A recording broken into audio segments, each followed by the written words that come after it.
Combien coûte le GMC Canyon 2021, véhicule qui est sur le marché depuis quand même un certain temps et qui a littéralement relancé le marché de la camionnette intermédiaire en Amérique du Nord. Alors, on recule au milieu de 2014 où GM revenait avec son duo Chevrolet Colorado GMC Canyon. C'était une époque où le marché de la camionnette intermédiaire était en baisse forte. Plusieurs constructeurs avaient d'ailleurs abandonné au début des années 2010 leurs camionnettes intermédiaires respectives. Pensez à Mazda, pensez à Ford avec le Ranger, Mitsubishi du côté des États-Unis, Dodge avec le Dakota, tout ça s'est disparu. Et tranquillement, GM a aussi abandonné son duo Colorado Canyon qui était en fin de vie au début des années 2010. On a patienté 2 ans avant que ce véhicule-là revienne sur le marché, cette fois complètement revampé, en utilisant quelques bases de la camionnette Isuzu D-Max qui est vendue du côté de l'Europe, de l'Afrique du Sud notamment, qui est vendue un peu partout dans le monde en fait, sauf chez nous en Amérique du Nord. Alors on a repris la cabine du Isuzu D-Max en la retravaillant. On a retravaillé le châssis également, on a adapté des motorisations pour le marché nord-américain. Et on est arrivé avec une camionnette complète, donc 2 longueurs de cabine, deux formats de cabine disponibles, la cabine multiplace qu'on a ici et sinon la cabine allongée. Il n'y a plus de cabine simple, évidemment, il n'y a plus de marché pour ça. 2 longueurs de caisse également disponibles, ce qui actuellement est un avantage sérieux par rapport à Ford qui n'offre qu'une longueur de caisse avec son Ranger et ce qui en fait d'ailleurs une camionnette drôlement moins convoitée que le GMC Canyon et son jumeau, le Chevrolet Colorado. Le GMC Canyon sur le marché pour sa 7e année maintenant. On commence à constater quelques rides, notamment. Lorsqu'on prend place à bord, au niveau du look, on voit que ce n'est pas un véhicule qui est tout nouveau, tout beau. On a cette année retravaillé un peu la partie avant pour lui donner un look un petit peu plus costaud qui s'apparente à d'autres produits GMC plus récemment lancés sur le marché. Donc, ça lui donne un look un peu plus intéressant.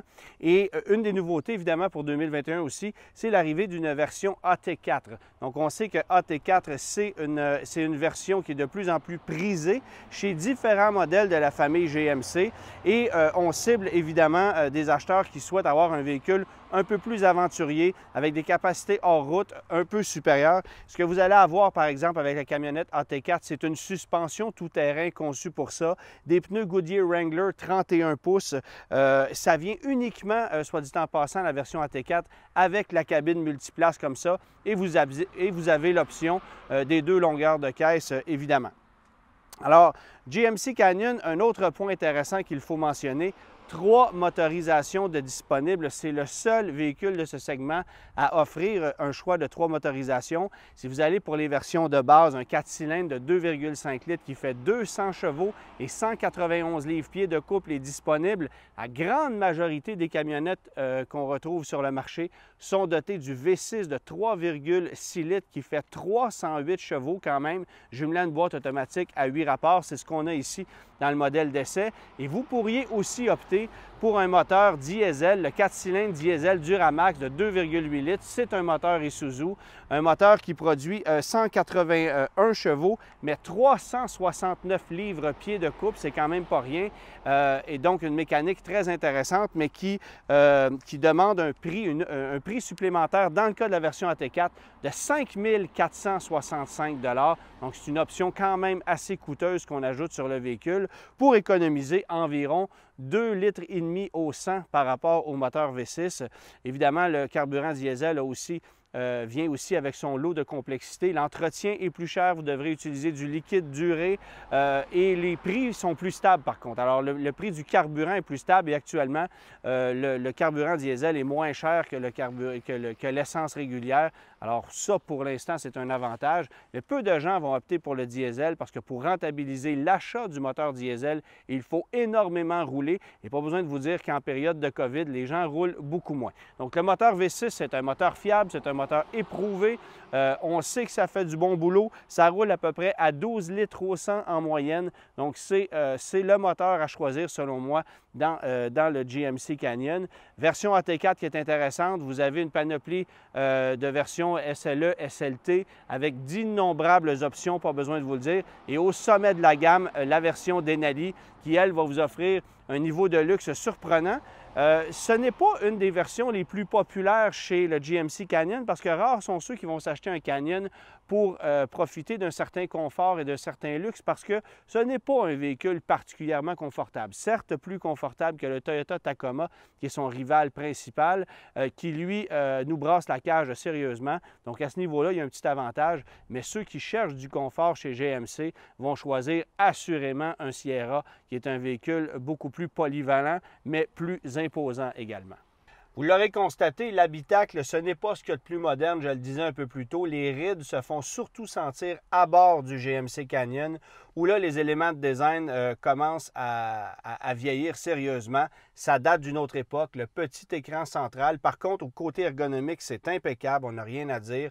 La présentation, c'est très ordinaire, même l'instrumentation est identique à celle de chez Chevrolet. Et ça, c'est rare qu'on voit ça. Normalement, GMC va avoir sa propre instrumentation avec l'éclairage rouge, ce qui n'est pas le cas ici. On a exactement le même éclairage que chez Chevrolet. Signe qu'on ne s'est pas nécessairement forcé à ce niveau-là, mais toujours est-il que position de conduite, ergonomie d'ensemble, c'est très bien. Visibilité moyenne, les piliers sont épais, mais on a quand même un environnement pratique, polyvalent, où tout est bien regroupé. Et le niveau d'équipement est quand même intéressant. Il faut dire que le véhicule qu'on a ici, oui, c'est une version AT4, mais dans laquelle on ne retrouve aucune option.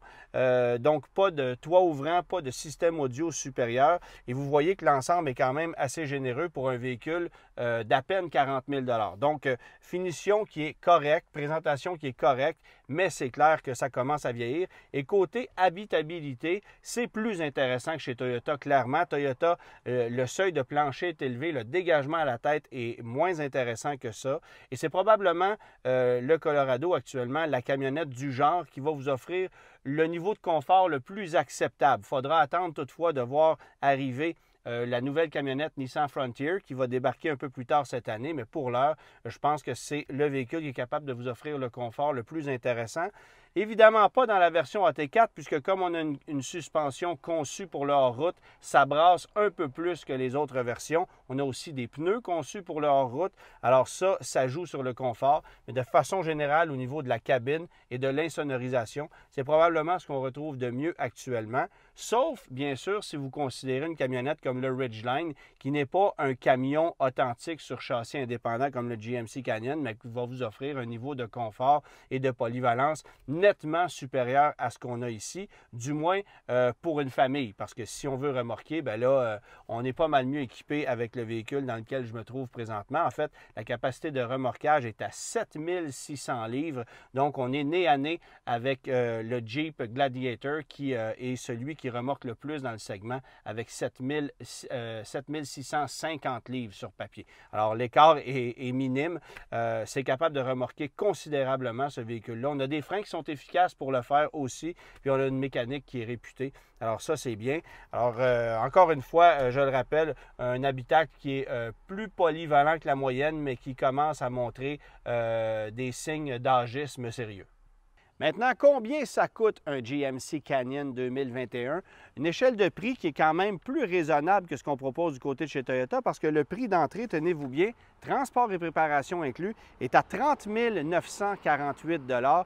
Évidemment, là, vous pouvez monter en gamme. Évidemment, à 30 948 $, vous avez une version de base, 2 roues motrices avec le moteur 4 cylindres. Mais c'est quand même une valeur intéressante. Et vous montez jusqu'à 51 748 $ avant option, évidemment, pour la version Denali du GMC Canyon qui va être livré de série avec le moteur V6. Dans le cas qui nous concerne, on a un véhicule de 45 393 $, transport et préparation inclus.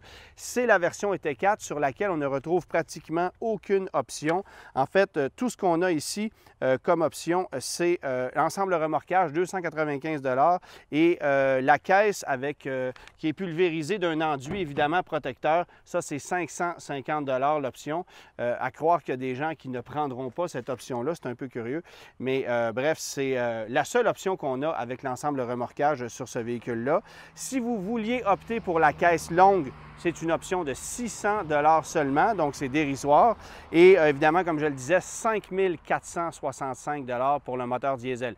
Là, après ça, vous pouvez ajouter plusieurs options au niveau du cuir, du système audio, des options de confort à l'intérieur, des plaques de soubassement, des marchepieds. Il y a beaucoup d'accessoires que vous pouvez ajouter, mais c'est là que ça devient un peu moins intéressant. Donc, je considère qu'à 45 000 approximativement, transport et préparation inclus avec tous les frais, c'est un prix relativement raisonnable pour le véhicule qu'on a ici. Et combien ça fait ça si vous décidez de financer le véhicule? Bien, taxes incluses sur 72 mois, vous allez payer à un taux de 0,99 738 $ par mois. Et tenez-vous bien au niveau de la location, j'ai trouvé ça intéressant.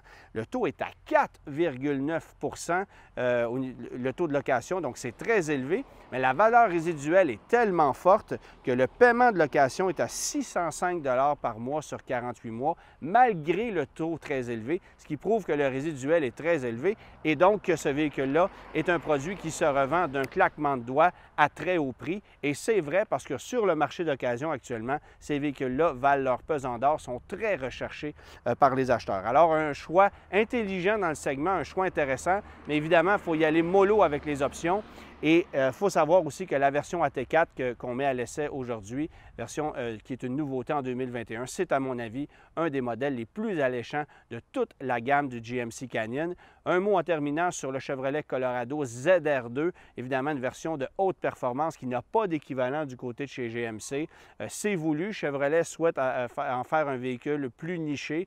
Alors ceux qui souhaitent avoir un véhicule hors route extrême, il faudra se tourner du côté de Chevrolet. GMC n'offrant pas cette option-là.